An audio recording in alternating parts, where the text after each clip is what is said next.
ketika orang hubud dunia lalu pasan baik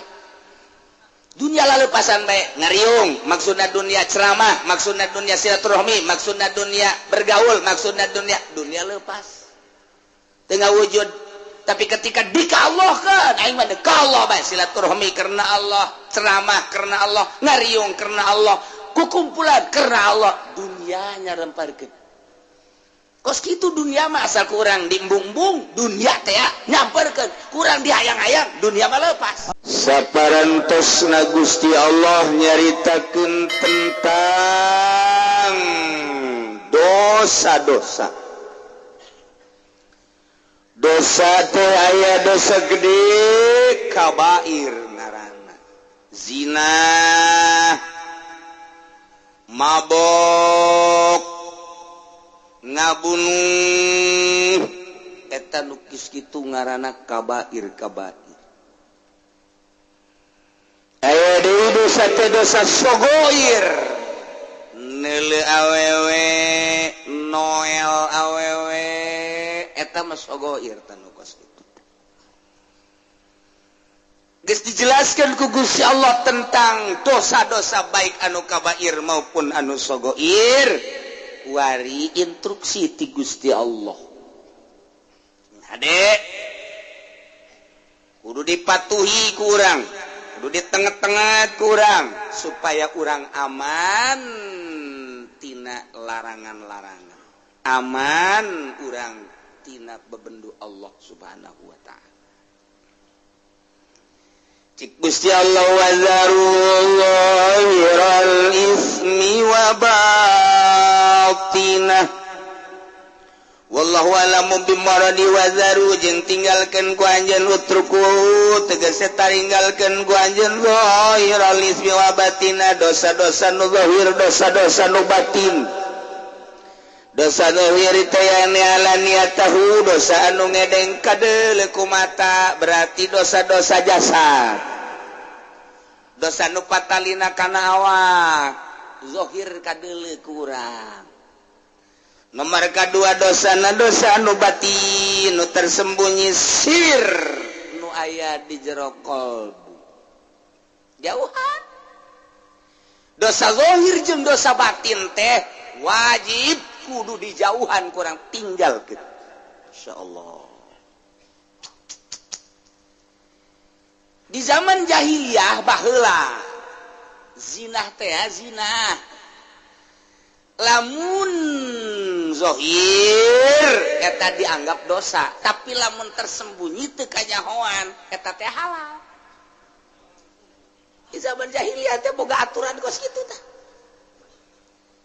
lamun ngalakukan zina jelas-jelasan kadeuleu kanyahoan ieu kena sanksi hukum haram tetep di zaman jahiliyah ge aya haram halal aya sebab baheulana aya hukum yakni kitab Injil nu diturunkeun ka Kangjeng Nabi Isa alaihis salam setelah kabelah dia 500 tahun lenyap ditahrib kunyana 500 tahun ka dieu seakan hukum sadaek-daek bae sanajan aya eta hukum teh teu dipaelu ku jelema teh saat eta teh turunlah Kangjeng Nabi urang Kangjeng Nabi Muhammad sallallahu alaihi wasallam dibere wahyu Al-Qur'anul Karim ieulah teu beda jeung Injil teu beda jeung Taurat teu beda jeung Zabur hiji nauhidkeun ka Gusti Allah hukum-hukumna akur bae zina baheula haram ku ari ge haram mabok baheula haram ku ari ge haram terus akur-akur baik adapun aya perbedaan-perbedaan jeung Injil jeung Taurat kuari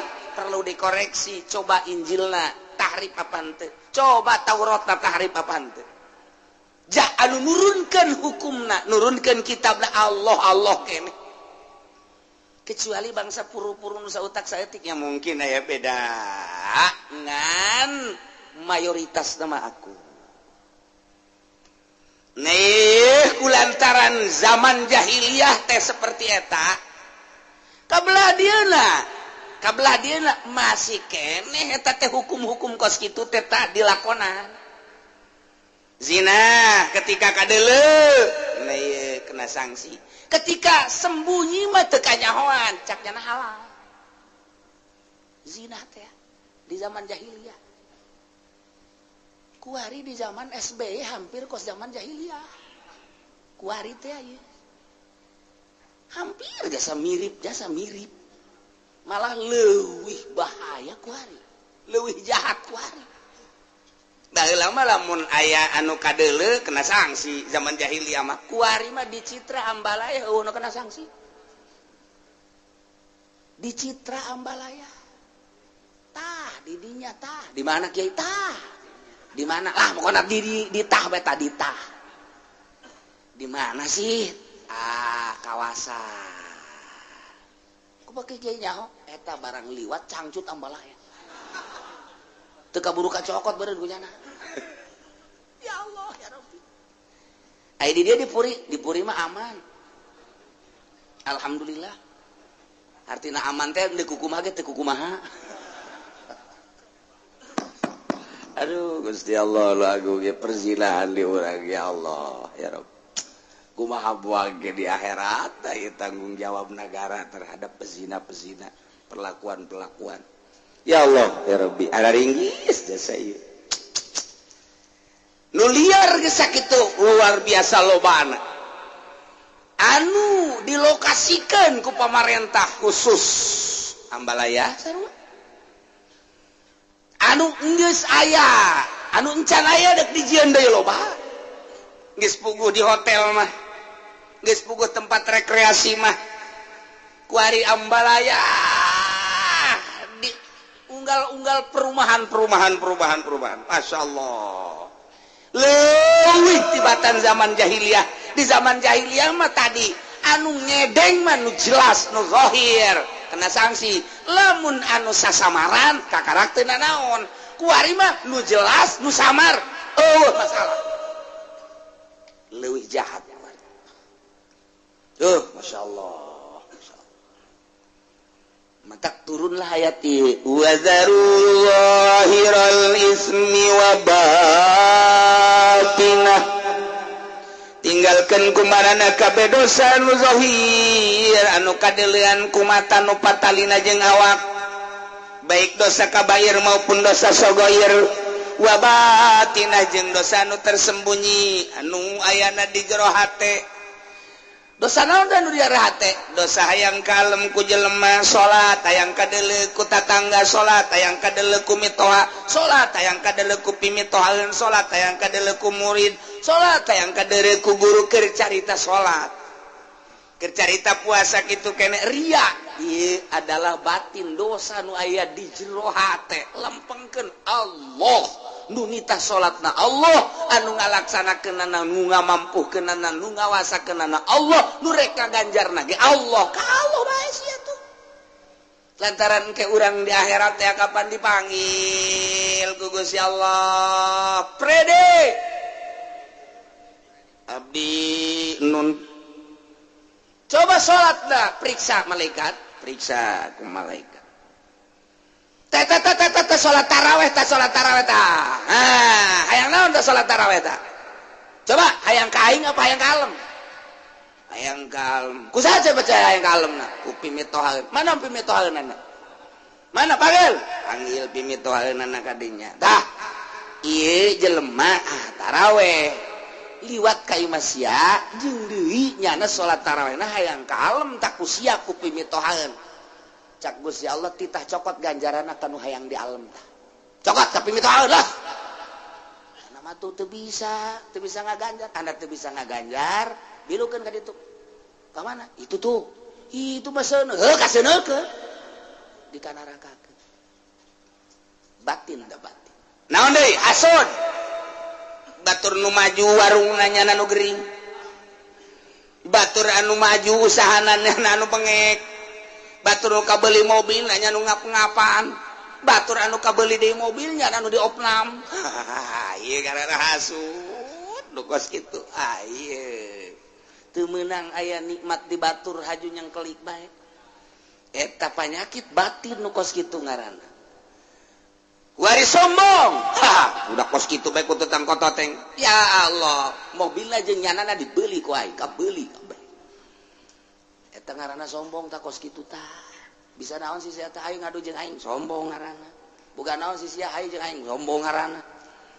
atau kesorangan bae rarasaan aing pangsugihna aing pangkasepna aing pang sagalana ujub eta penyakit batin nu kos kararit tinggalkeun wa zaru zahiral ismi wa batina dosa-dosa anu zahir manu kadele ku urang kuari dosa teh hartina nu julayaan jeung parentah Allah Subhanahu wa taala nu kitu ngaranna dosa tinggalkeun urang mapan kuari nu diparentah ku Gusti Allah teu dilaksanakeun nu teu diparentah dilaksanakeun dosa malulu urang leletikanana urang di hareupeun imah isuki-suki bae mantes mandi bari ngaroko aya kopi di hareup nu merena pamajikan urang cek pamajikanana bari diuk di sisi haji ke kamana teh seur bedeulean tuh nu liwat loba jasa cakeun eta nu liwat loba jasa neleukeun karyawan tuh itu mah rada bagus tuh budak tuh cakeun mah meureun teu dosa eta ngomong gos kitu teh neulekeun gos kitu tah eta ya Allah ya Rabbi yang geus kolot umurna 60 tahun ya numpuk-numpuk dosa mata doang ya lumayan da dicolok ke ku malaikat eta ya Allah teu bisa sadar eta geus kolot ge teu bisa teu kieu lah aing mah geus kolot budak ulah sok caricing di hareup kunaon emang ge lah ribet aing leuleus sia aing kahalangan ku sia tolol teh Ki Haji sok dirija sok nyian dosa rakas sia mata sia tah geus bae urang kudu nama tinggalkeun nu geus manggeus bo aing 50 tahun ka tukang deuleuan bae teu katobatan meureun kumaha geus kuari mah moal deui aing hayang-hayang teuing mah neulekeun nu di imah bae jadi sia diuk diharap buka baju nek naon aing hayang neuleun nu di jalan mending neuleun nu sia galak kutang buka ih sok jangan naon lain deuleu sia mah halal daripada aing neulekeun batur enak lah incuran deuleukeun di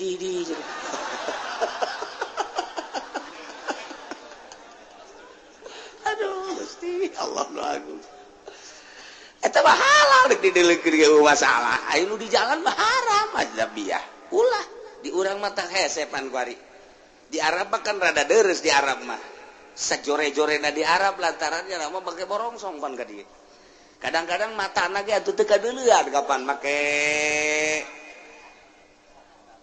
cadar deres urang teu bisa neuleuh di Arab teu bisa neuleuh sejahat-jahatna di Arab pelebah aurat mah tetep bae katutupan coba di urang mah masya Allah tuh hese aja nu make jilbab aya ge jilbab sakieu sapotong rada deres geus ai ieu ditutupan ai pingping ka mana-mana nek kumaha deui coba ayeuna ih geus hese bae kumaha di Indonesia mah jadi urang ieu hese jasa mata kata asal keluar berarti imah mata mah geus berdosa bae pasti jasa mata mah geus pasti jasa manta kuari ba atuh nu bagus mah geus ulah ka mana cicing bae di imah cak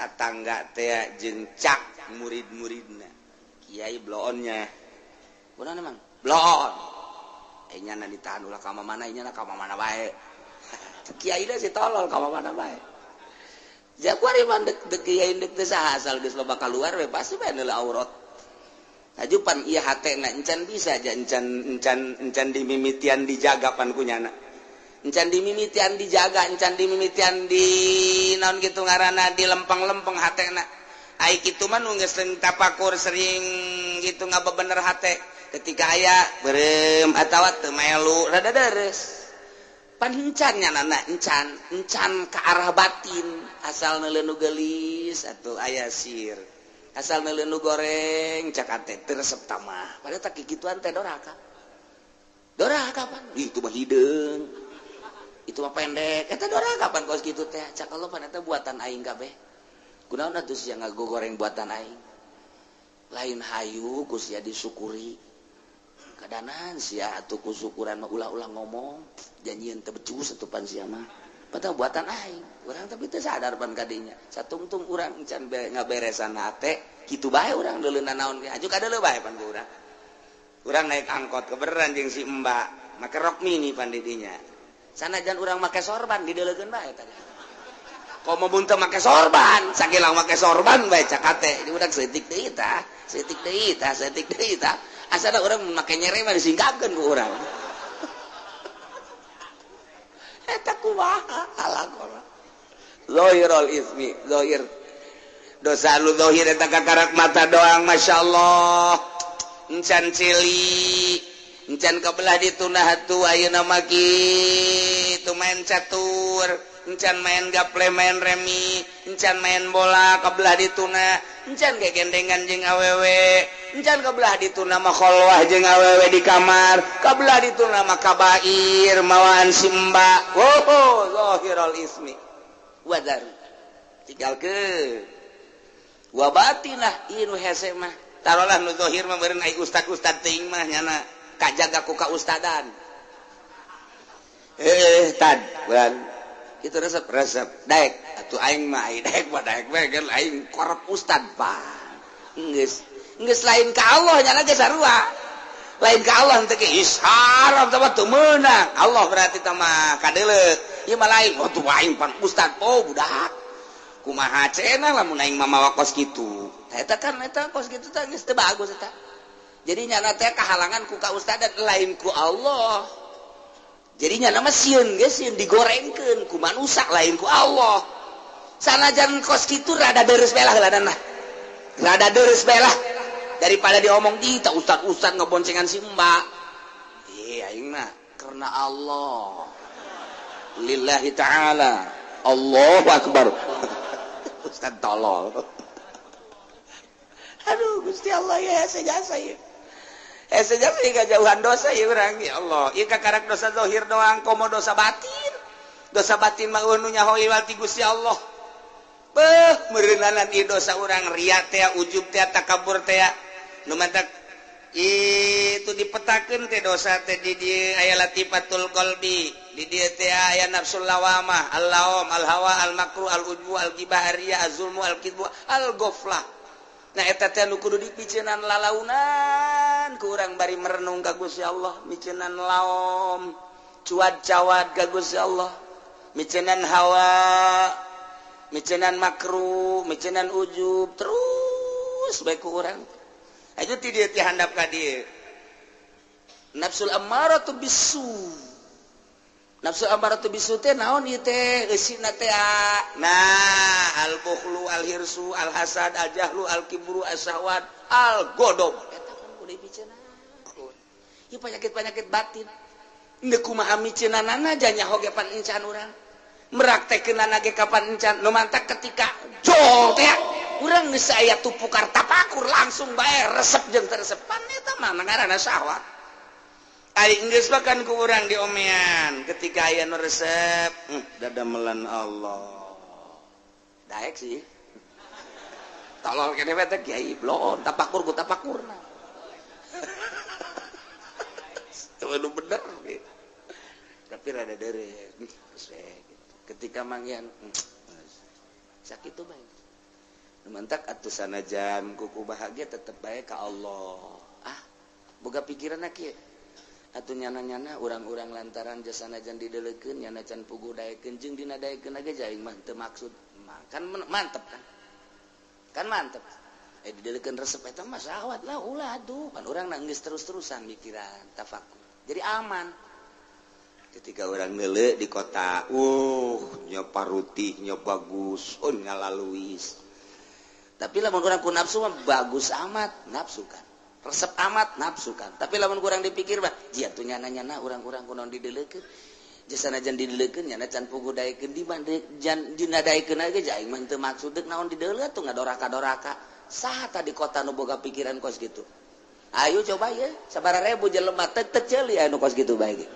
ulah ki haji ulah lain ki haji da bae lah ki haji na malah mah bagus amat jata akur jeung nu di imahnya tolol tak ki haji coba ayo mantak kajar resep ka kota ge ka kota deui lah bukan cuci mata lain cuci mata ngerebakeun mata eta titah ditinggalkeun wazaru zahirul ismi wa batina masyaallah hese ye digalkeun di urang mah ye bab aurat bae di Indonesia ye mah di Indonesia hese jasa. Di Arab mah rada deres lah di Arab.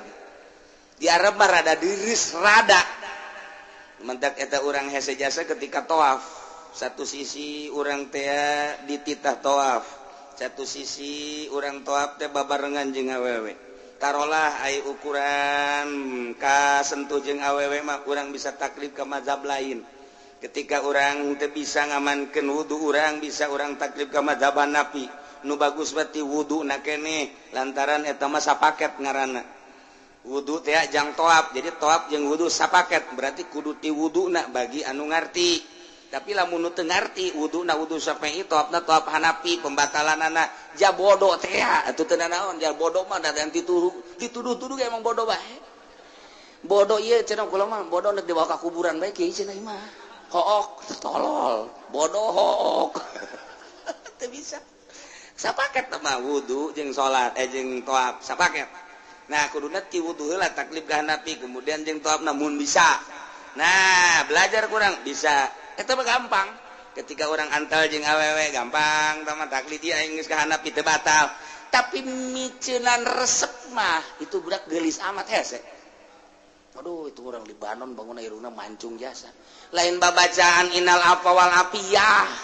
Subhanallah walhamdulillah wala ilaha illallah wallahu akbar. Shalatu wassalamu ala Rasulillah sallallahu alaihi wasallam. Allahumma inni as'aluka al afwa wal afiyah wal mu'afatad daimah. Kuduna mah maca eta endan mancung amatnya. Irungna bagus tah. Masyaallah urang mananya? KTP-na urang mana? Suratan gitu. Nomor HP-na sabaraha tolol tah budak. Keur toab. Kapanggih jeung urang India, kapanggih jeung Pakistan, kapanggih jeung Libanon, kapanggih jeung urang Turki. Urusan toab nama babari, pembatalan nama babari, miceunan eta tah resep nu hese. Nah, iya satu sisi urang dititah, nungguan ulah aya jelema awewe moal aya datang ke Irah ge. Eta. Kabarengan urang jeung urang takron yang hideung. Beran hidung, janamnya rombongan, brus. Urang aja nya hidungnya bau teu budak. Tentu dawa urang lain ibadah toab, nyarekanan batur malulu. Heuh sugut pang teu hate, pan Allah maneulekeun. Innallaha yanzuru ila suwarikum wa la yanzuru ila qulubikum. Jeh, kumaha? Anu batak ke hararese jasa urang hayang khusyuk, jasa toab. Mantak nu bagus mah tutungkul we toab teh urang peureun. Dari babacaan atau babacaan onam lah teman tadi ditita sapira doa menta tuh geus we teu kudu atau baca Quran baca sholawat ayo coba deuleu nu toab aya nu kitu jauh malah masuk nutur-nutur saya nutur nah lumayan cek nya teh keur toab lumayan encan sae aja geus beres urang di masjid yuk baik ye pantitah neulekeun Baitullah Allahumma zid hadzal baita tasyrifan wa takriman doana terus bae doa eta keur teu ngadoa ge geus neulekeun Baitullah urang diganjar 20 derajat neulekeun bae gitu sakedeung mah neulekeun kieu aya nu liwat bancung eleh Baitullah ku irung urang ieu muter ka dieu aya deui nu ti ditu ka dieu muter deui Baitullah na teu kadeung eta urang hese Masya Allah matak Fudel bin Iyad bangis teu ka masjid-masjid Jumat geus henteu eta mah bagi jelema nu keur ngabersihan batin tah ilah huwa zarul ismi wa batin tarolah nu zahir mah meureunanan pangkat ustad pangkat kiai mah rada deureus rada bisa rada encan aya bisa mah rada tapi pelebah batin mah hese jasa ria teh ujub teh anu tadi dicaritakeun teh masyaallah sakitu hesena dua eta tadina latifatul qalbi jeung latifat jeung nafsu latifatun nasi inna nafsala ammaratun bisu esina sakitu tadi nah ieu nu hararese mah kos kitu nah eta teh nu kudu dipiceunan teh urang teh hirup memeh maot supaya miceunan panyakit eta ulah ngahayalkeun hayang jadi wali ulah ngahayalkeun hayang jadi solihin ulah piceunan bae etana wali mah datang sorangan ketika Kangjeng Nabi Musa hayang kapalih jeung Allah hese jasa hese Kanjeng Nabi Musa teh hayang kapanggih jeung Allah. Datang ka menta kapan Kanjeng Nabi Musa maka Gusti Allah hayang kapanggih jeung Gusti teu kapanggih-panggih. Hese. Sakalinya Gusti Allah dek manggihan Kanjeng Nabi Musa. Kanjeng Nabi Musa maksudna dek dibere kapanggih jeung Gusti Allah di Gunung Tursina. Syarat-syarat teh loba jasa. Hiji, puasa heula 40 poe. 2, kudu miceunan segala rupa nu aya di awak. Baju ulah leuwih ti hiji bae Musa. Teu meunang kapanggih jeung jelema selama 40 poe. Eta teh riadoh Kanjeng Nabi Musa. Sagede Kanjeng Nabi Musa nu dipilih ku Gusti Allah, hayang kapanggih jeung Gusti Allah, syaratna loba jasa jeung hese. Ketika kapanggih jeung Gusti Allah teu kuateun Kanjeng Nabi kharasaiko. Musruk Kanjeng Nabi Musa. Tapi Kanjeng Nabi urang mah teu hayang kapanggih jeung Gusti Allah. Gusti abdi mah kumaha Gusti bae jadi ciptakeun teh ku Gusti abdi mah. Nu penting mah abdi mah ngalaksanakeun parentah-parentah Gusti ngajauhan larangan Gusti instruksi ti Gusti titah nyampekeun ka umat ku abdi bakal disampai-sampaikeun. Kitu bae abdi mah Gusti teu hayang kapanggih jeung Gusti Allah. Jol dijemput ku malaikat Jibril. Dibawakeun buruk, dibersihan heula, naik cek Jibril, dek dibawa ka mana teu nanyakeun kitu Kanjeng Nabi mah. Dek dibawa ka mana dek kumaha henteu. Dipapakeun ku malaikat Jibril jeung ku malaikat Mikail. Mawa ke buruk, naik, berangkat datang ka Masjidil Aqsa sugan nanyakeun Kanjeng Nabi dek dibawa ka mana henteu. Gerak Allah bae mah datang ka dia. Turun, cek kang malaikat Jibril turun. Salat, imaman Allahu Akbar. Nabi-nabi jeung Rasul ngamakmum di tukang. Dek nanyakeun teh Kanjeng Nabi dek dibawa ka mana henteu. Beres naik. Cek Kanjeng cek malaikat Jibril. Hayo berangkat ka luhur naik ka langit ka hiji. Nanya teh Kanjeng Nabi dek dibawa ka mana henteu. Janu ditanya sama malaikat Jibril, "Man hada?" Saya. Ada Muhammad. Apa geus saya ieu instruksi? Geus. Saya ente ana Jibril. Aya teh dibarengan Muhammad. Geus dibere izin? Geus. Naik. Kanjeng Nabi na ditanya henteu. Kanjeng Nabi mah nanya doang, aya teh saha? Aya di mana? Henteu nanyakeun deuk dibawa ka mana? Henteu teu boga maksud tah urang ibadah teh titah nuturkeun kos kitu. Ulah hayang kapanggih jeung Allah, ai salat henteu. Tolol teh coba. Pakai udeng-udeng, pakai jubah. Deuk ka mana? Deuk ka Allah. Woi, dohor. Moal aing mah moal dohor geus liwat aing mah dohor. Syariat mah kos kitu mah. Aing mah geus datang ka hakikat. Waduh. Rante habak. Bebeutkeun.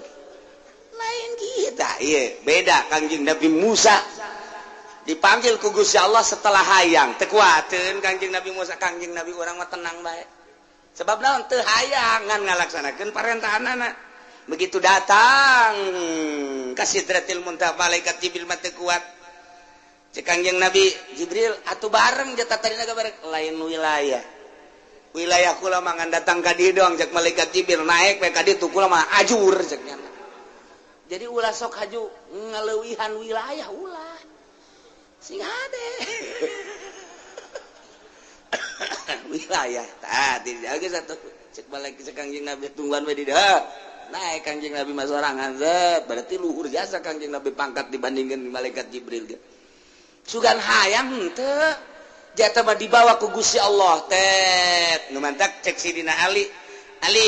Ai anjeun si maripat kumaha eta kunaon cek Sidina Ali maripat kula mah ku Allah ti Allah ka Allah lainang kula lamun urang hayang maripat moal datang-datang urang hayang jadi wali moal datang-datang ai lain wali mujbir mah moal bisa geus ulah nyaritakeun kos kitu kuari mah salat nu bagus zahirna batinna bersihan engke ge datang sorangan ulah maksud nyeun kolong nyeun bae balik nu rapi engke teundeun kolong mah aya jadi aya kolongan atuh aya asal nyeun balik bae kolongan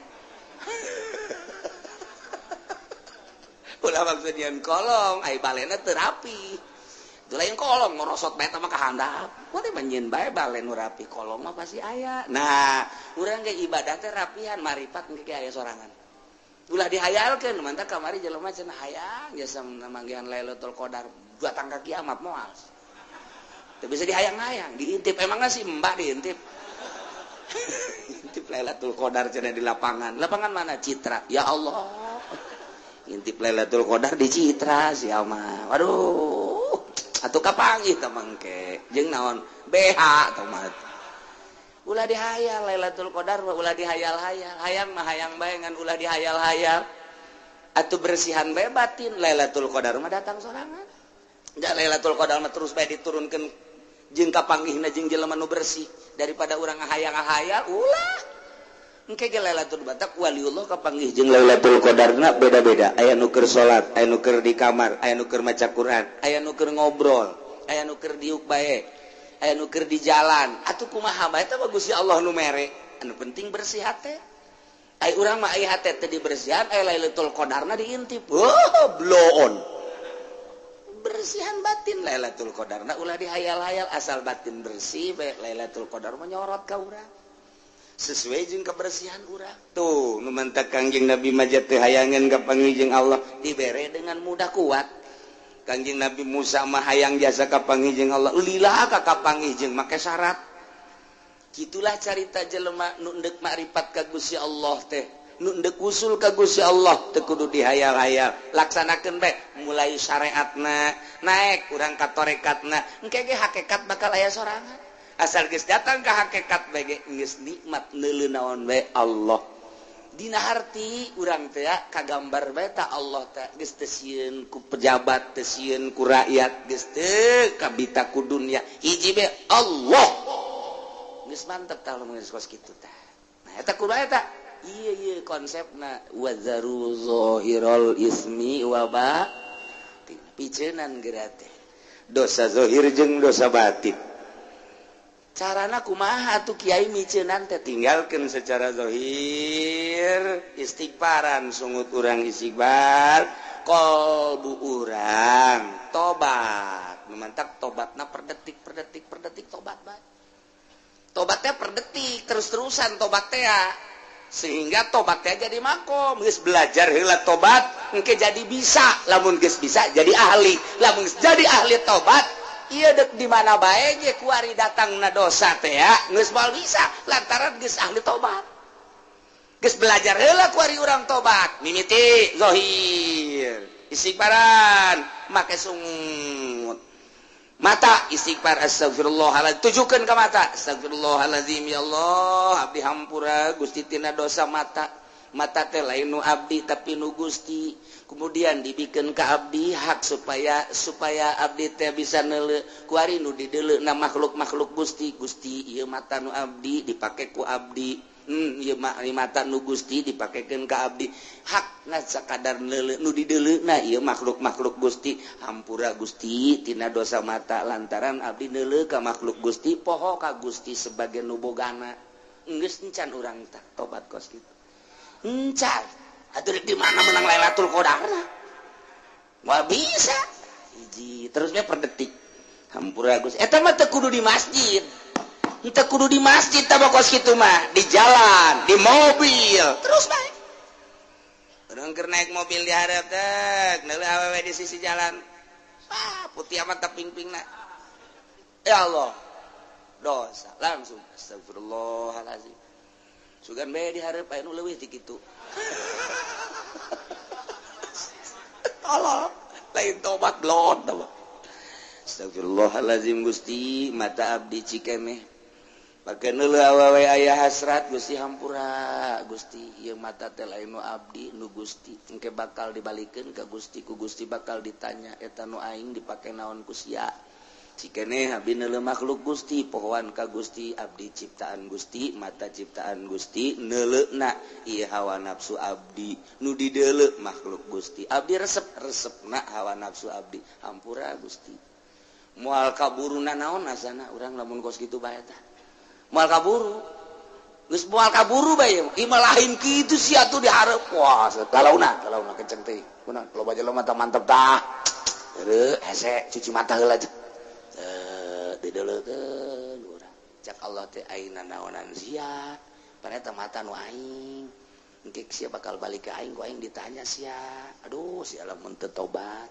tah eta tak wazaru zahirul ismi wa batina carana kumaha ninggalkeun tobat sanggeus teh urang ninggalkeun secara zahir tobat sakumaha tadi wari celi ya Allah ya Rabbi astagfirullahalazim celi abdi hampura ieu celi teh nu Gusti lain nu abdi ulah pajar nu urang nu Allah nu mentak ke ku Allah teh dibere ngadenge ke ku Allah dibere torek atuh nu Allah ieu itu kumaha Allah wae kadang-kadang orang waktu ieu lantaran torek bae ka rumah sakit geus puyeng jasa pohon ka Allahna sakala sia tuh lain ka aing ka dokter mah ka dokter bae tapi ka aing bae teh nu norekeun ge aing nu norekeun sia teh aing nu mata ku aing ditorekeun sia ngadengkeun musik malulu jaipongan sagala naon sugan bae sia inget tah ku aing ditorekeun sia aing sia ka dokter tah tapi ka aing dikorek-korek ku dokter dibere obat cager cak Allah teh cager lain nang dokter nang Allah cak Allah teh korek-korek dikorek-korek kudu moal cager sia ku aing terus aing mah ditorekeun eta ka paeh sia atuh kumaha Allah bae ngan urang mah teu nyaho bae di urang mah loba demo ka Allah teh tungtuna mah ngomong Gusti jabatur mah can tarorek aya abdi kunaon ditorekeun Gusti asana teu adil jeung sia jebut teu adil ka aing cak Allah demandak rame jasa ieu ribuan jelema jutaan jelema mohon ka Gusti Allah Allah nama biasa bae maha sagala-galan teh Gusti ieu ceuli nu Gusti haju dibikeun ka abdi hak pake nah abdi ngadengekeun suara-suara makhluk Gusti hampura Gusti ieu ceuli dipake ngadengekeun suara makhluk Gusti poho ka Gusti sebagai penciptana janu Gusti pan hampura Gusti besi aya naon gitu dedengan nuku Gusti tadi gitu tadi menangkeun hampura pan urang mah teu kitu gedekeun dak sulingna teh kadang suling aing merdu jasa suling calon presiden coba tah gedekeun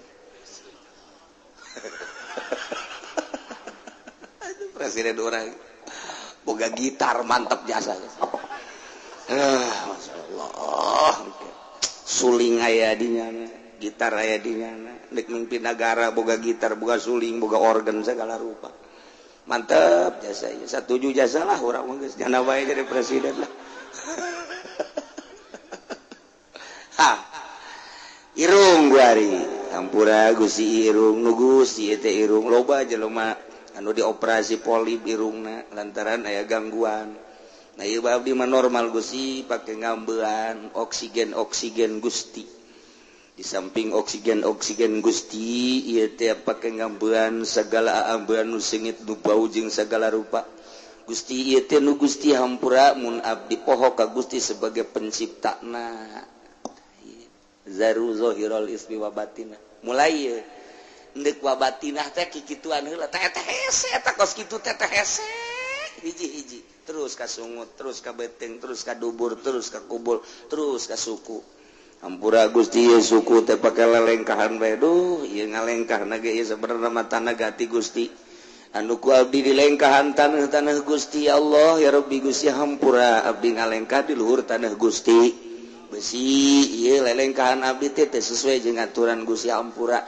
tah eta teh lain di masjid keur lempang keur diuk terus bae tah urang belajar ngaranna engke lamun terus-terusan bakalna bisa engke lamun geus bisa urang jadi ahli lamun geus ahli tobat teh jadi makom mulai urang boga makom tobat ngaranna nah di dinya dosa naon bae langsung bae ka istighfaran ku urang tak astagfirullah urang mah aya bae lantaran urang mah lain nabi mah maksum moal aya dosa urang mah jelema biasa aya ngan urang teh dititah tobat tubu ilallahi taubatan nasuha sehingga tobat teh jadi makom ngeunaheun urang teh kulantaran boga loba tobat terus bae keur lempang keur di mobil keur diuk keur sare gedeg sare terus bae urang mah tobat ka Gusti astagfirullahalazim nginget-nginget tadi teh hampura lain deui engke ge salatna ge ngeunaheun geura ge lantaran geus eueuh dosa nu ngahalangan kana ngeunahna salat eta adalah dosa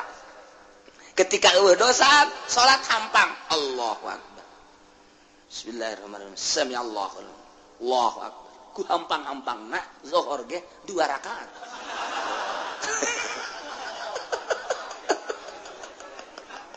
Aduh, ngaco sama salat bos gitu. zahiral ismi wa batinah tinggalkeun ku arnyaneun kabeh dosa-dosa nu zahir nu patali jeung raga wa batinah jeung dosa anu tersembunyi yanen aya di jero hate wal ismu kila azina wa kila kullu masyiatin cek sakaul malain zina seluruh permaksiatan yo sing hade innal ladzina yaksibuna al isma sayujzauna bima kanu yaqtarifun sanyanya jelema anu migawe kana dosa baik dosa anu zahir maupun dosa anu batin engke teh bakal dibalas ku sebab pagawean manehanana di dunia ya Allah ya Rabbi urang teh sugan teh mah geus neuleuh bae geus ngadenge bae sugan teh mah nyekel bae sugan teh mah ngomong doang sugan teh mah lelengkan horenganan sayujzauna bakal dibales ku Gusti Allah jaga di akhirat balasanana diadilkeun ku Gusti Allah disesuaikeun bima kanu taripun ku sebab pagawean nu kurang dilampahan di dunia nu teu katobatan teh nah ieu baka pake neuleuan anu diharamkeun ku Gusti Allah can katobatan sayujzauna bima kan bakal dibalas ku sebab mata nu ku anjeun digunakeun pake neuleuh haram-haraman ceuli sayujzauna bakal dibales eta ceuli pake ngadengekeun nu diharamkeun ku Gusti Allah sungut sayujzauna bakal dibales ku sebab ngomong-ngomong nu diharamkeun ku Gusti Allah leungeun sayujzauna suku sayujzauna geus puguh kabair zina jeung sajabana mah nah iyalah sayujzauna bima kanu dari sing hade urang mumpung masih keneh dibere umur ku Gusti Allah dibere sehat ye teu nyaho bawa isukan dicabut nyawa bawa minggu hareup dicabut nyawa bawa bulan hareup dicabut nyawa ai kitu mah geus katobatan ngeunahkeun tapi lamun can katobatan ieu rempan mantak lah cekula bae geus aki-aki mah geus umur 40 kaluhur 50 mah komo-komo 60 mah geus ngongkoyangkeun tasbih bae geus ulah aya dipake mah kongkoyangkeun bae cekula mah geus ulah nanaon geus bae di imah masyaallah moal kebal deui tah ngaca geus peot kulit dikeke geus peot kabeh geus peot bobogaan geus hese ka hudang angel sanjadan di toilan ge angel jasa henteu cara keur ngora teh jauh keneh teng kabelan eta ieu mah sing ada yang sare paeh berarti teh sebab bobogaan geus ngajakan paeh tah ieu barang aja guari atuh jaya geus huisan kabeh bahkan huis teh lain di hulu bae bareng neuleuh ka handap jai nu handap ge huis teh geus ka handap-handap berarti kan geus kolot jasa ya Allah ya Rabbi neuleuh ka pamajikanna naon ini nu di handap huisan tuh wah itu tanya-tanya lain cobain neuleuh wah nu kos kitu mah lain kudu ditanya pake si dirina hebat deh tah eta urang geus kos eta sadar berarti urang geus kos eta maning ibadah konsisten urang ayeuna mah geus asal isuk-isuk jam 7 kacai jam 8 tawa jam 9 duha lah jangan geus moal kebal deui salat duha 8 rakaat usolli sunat duha 2 rakaat ulah 8 rakaat sakaligus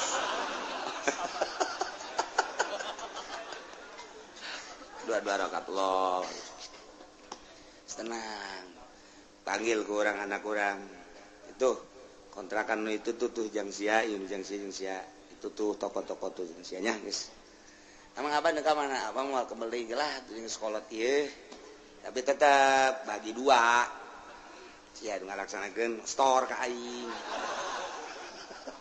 deres sakit tuh guys deres karena aing hirup keneh guys jadi geus plong guys patulah patel urusan usia sawah aing merek ibadah bae ka Gusti Allah beuh eta kolot mantap jasa hebat jasa mah kolot gas maghrib maca Quran atawa maca sholawat datang ka Isya ulah balik di masjid sakedeung ti maghrib ka Isya kuat kebalik blow on teh si kolot acara TV cenah kiai eta sih papegatan mantang naon jeung TV papegatan isin ke lamun dihudangkeun ti kubur engke TV ti tadi panggul pan isin. Jadi isin urang ya Allah geus kolot-kolot nyambongkok pan manggul TV. Cak tetangga-tetangga ge eta naon? Lah sia kalau teh nyawa bae. Kunaon teh dibangun aing resep jasa baheula ieu TV ieu ka bawa bae. Waing geus dipiceunan ge nempel deui. Pan teu kudu ditaja sama ku malaikat karesepna berarti TV isin nih. Jih, daripada ke di akhirat kurang di bang baluhan TV paling ti kuari pepegatan. Tepegatan yang TV. Ya Allah ya Rabbi naon ngeunahna Siti baheula nonton sinetron nonton film jeung sajabana jasa kikituna keneh bae. Urang dilalagaku nu kos karari itu atuh mani di ka Allah keun. Geus aing mah kuari. Lah tas magrib moal keluar aing mah geus. Deuk datang Kaisa. Maca sholawat. Tungkul ngacai. Daripada nonton TV mending ngaca. Saya mau mendingan HSP geus lah. Udang-udang jam 12. Isa tanya dia.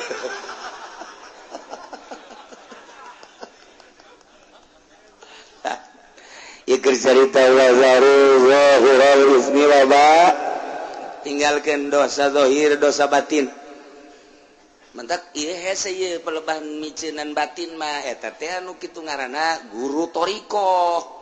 Lamun zahir mah guru syariat lah babari tah mah syariat ge geus ngalaksanakeun tah mah ditahan si hade tapi pelebah batin mah ieu mah ngaranna guru toriko eta mah kudu dibenturan ku zikir kudu aya tafakur jeung kudu aya muraqabah mulai kalau mun geus kos kitu kakarak urang api lain kege ka dosa-dosa geus api lain teu hayang sebab naon kadeleuna eta teh ku syahwat ngeunah tapi kapan ingat eta teh seuneu tah dina ilmu tarekat mah kos gitu lamun urang mikiran kana kangeunahan bae urang bakal terus bae terlena kudu kumaha tuh nah urang lamun deuk dahar teh ulah mikiran ngeunahna cekali tarekat mah kudu mikiran naon kaluarna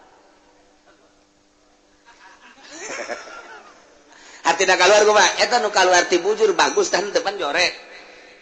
Daging hayam, daging domba, opor segala rupa ngeunah amat, tapi ieu lamun geus asup ka beuteung bae mules kaluar. Nah, jore amat. Naon bedana nu kaluar ti dieu jeung nu deuk diasupkeun eta-eta keneh. Mulai ta urang moal rada moal pati hayang. Mun basi keneh hayang keneh bae teundeun habak kotoran di dinya. Di sisi akur teh sabenerna mah. Orang mencari ilmu tarekat teh kos gitu. Jadi hese mentak atuh kiai kuari jelema kuari norekat da jala eta mah norekat zikir doang. Manya bu guru zikir tarekat main limbah. Anya aing mah ahli tarekat ngalimbah. Geus ku guru tarekat di mana? Di Jawa Timur. Kuari main partai ting bating. Eueuh ti dituna nu main tarekat kudu main partai eueuh sebab eta mah hahala. Pan ai tarekat mah ninggalkeun urusan dunia deuk ka Allah. Ai partai? Nu mantak lamun aya kiai ngomong-ngomong tarekat haju nyana hancur di partai. Kalian salah jeung aturan teh kos kitu teh salah jeung aturan. Lain lalagan salah. Besi nyana panasaran tidak datang ka dieu. Deuk kumaha dia diajak dahar ku aing. Salah teh gos itu teh tah. Mawane. Tuh mata ku ari mah ahli tarekat, malah geus ngaijazahkeun, mursyid berarti kan. Mursyid. Kan guru tarekat mah ngaranna mursyid. Geus, beres. Menang sabulat teh dipanggil. Sia murid aing nya. Ieu mama ku ari keur ngadukung Partai Demokrat. Sia ada sia kudu nurut ka guru pan sia aing teh guru sia. Teu meunang dina tarekat mah teu akur jeung guru awas ya disapa sia ku kan aing mah guru tarekat jadi puyeng kieu aing puyeng aing mah oh salah tak guru tarekat teh tampiling murisid kos kitu mah lain kitu tentrem malah nganasehatan ulah pati resep teuing ka dunia nya guru tarekat mah kos kitu aja eta dunia ka mana geun ka dieu geun yang mama kasubur kena abad guru-guru tarekat kos gitu ieu. Salah bae guru tarekat teh.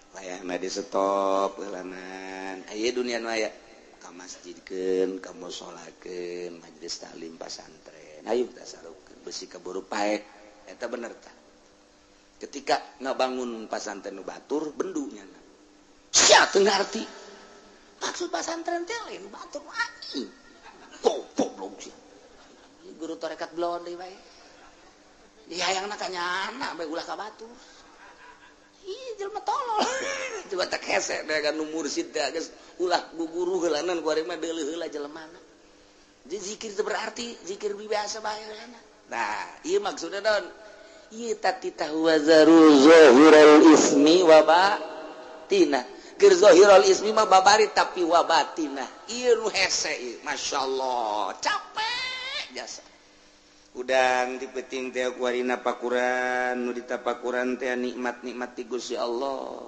mulai urang tafakur nikmat nu dibikeun ka urang dibikeun ka makhluk-makhluk maha sagala-gala Gusti tafakur urang ka makhluk Gusti para rasul para nabi nu geus bararisaan jasa ngalempeng-lempengkeun hate tapakuran ku urang Ahmad tapakuran Muhammad luar biasa sama Gusti abeh naon abeh nyurup ka diri urang abeh nyurup urang teh napakuran Kangjeng Nabi lain salam-salam haju menang berkat lain Assalamualaikum zainal anbiya ya assalamualaikum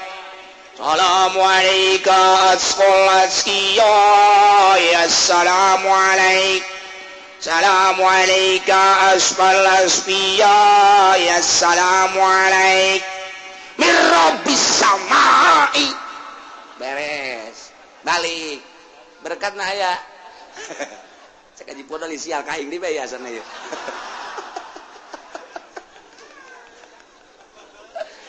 anu dibaca ku urang teh tadi assalamualaikum zainal anbiya asfal asfiya boh jelema anu nyaritakeun dicaritakeun kebeningan ati lamun teu ditapakuran bahasa-bahasa eta atuh kaberkatna lupatna berkat apa pernah Kanjeng Nabi nyaritakeun berkat ya henteu malah tuh urang nu mamacanyana aju ka berkat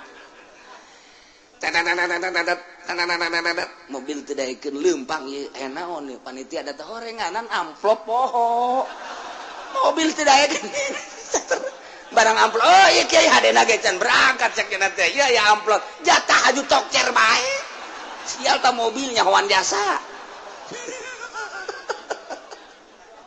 nu dibaca kurang assalamualaikum zainal anbiya assalamualaikum asqal asqiya assalamualaikum asfal asfiya assalamualaikum asqal asqiya eta pan maknana pohara jasa mun teu ditapakuran kurang dimaknaan doang moal nyurusup ka jero hate tapi ketika kurang ditapakuran tah muraqabah Ahmadiyah muraqabah Muhammadiyah di muraqabahan kurang impleng kurang sapeting eta kamulyaan Kangjeng jeung keagungan Kangjeng sifatan-sifatan Kangjeng jeung kebersihan Kangjeng datang ka miraj-miraj da Kangjeng sapoting dua peuting tilu peuting bakal nyulusup ka jero hate urang set leuleus hate urang hayang nurutan Kangjeng Nabi mulai tidinya tet lelengkahan urang teh nguturkeun Kangjeng Nabi set geus moal nyaritakeun berkat starter ge langsung togjer teh mah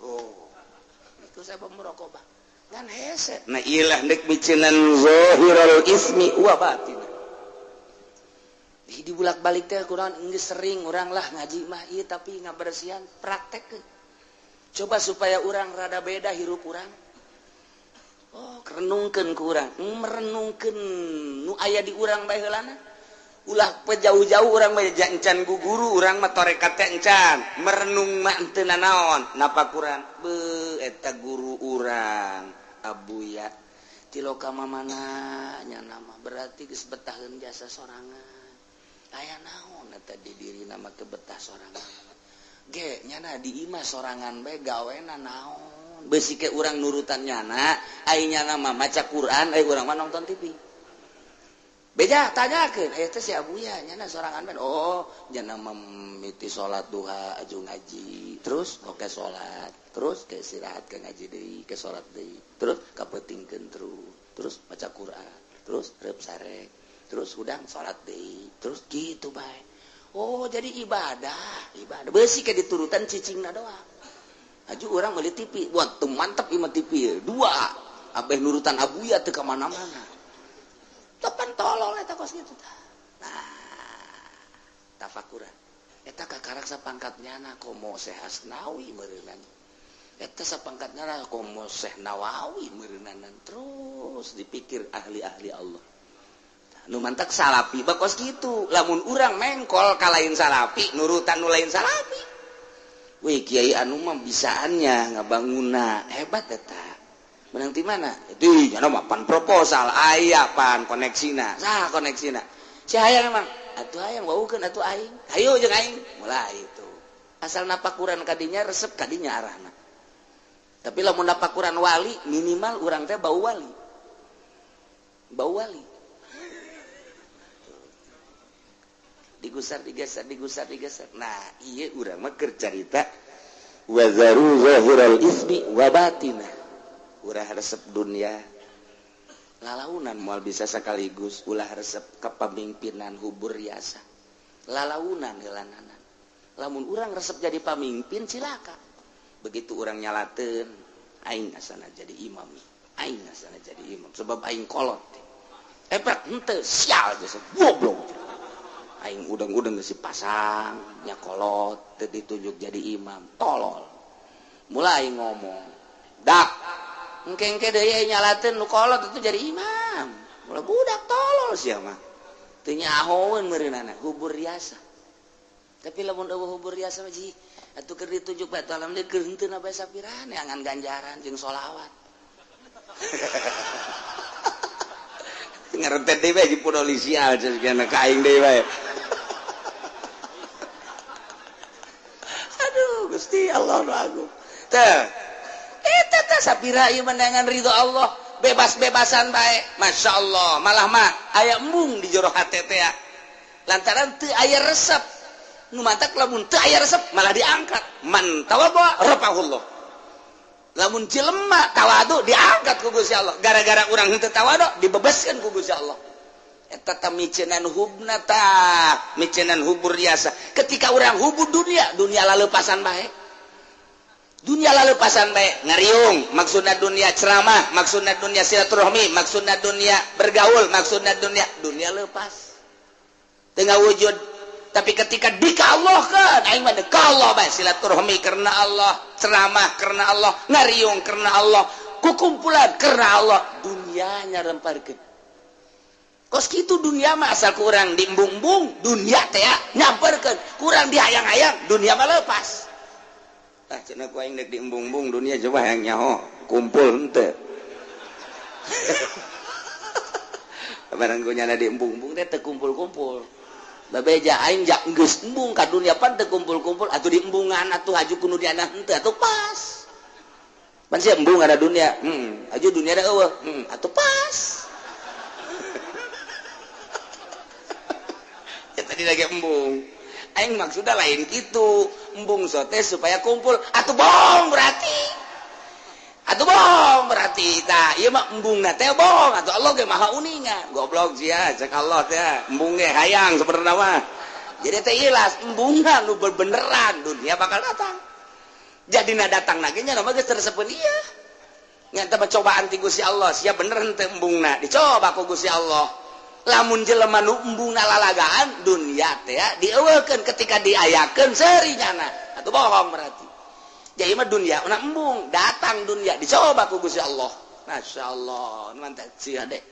Tah ieu nu hese ge tah micenan hubur dunia, micenan hubur riasa, micenan hubul mahmadah, micenan hubul hub. Ieu keur carita zahirul ismi wa zaru zahiral ismi wa batina. Masya Allah hese jasa tinggalkan gara dosa nu zahir gampang tapi dosa nu batin ieu nu paling hese mati mimiti ria ujub takabur hubul jahubur riasa hubul hubub eta panyakit ngaranna dibawa kurang ke jero kuburan ditanya ku Allah kunaon teh dibersihan. Nah iyalah urang ngaji teh ya mulai ojah hese orang ngaji mantap cek Imam Ghazali maca mah babari ngahartikeun babari praktek geus ya hesek ajeun kuku mah ge ja bener. Nah innal ladzina sayana jelema yaksibuna lisma anu ngausaha anu ngalaksanakeun dosa awas sayujzauna engke bakal dibales di akhirat di akhirat dibales dah disesuaikan bima kanu yaqta tarifun wala taqulu wallahu a'lam. Allahumma ya qadiyal hajat Allah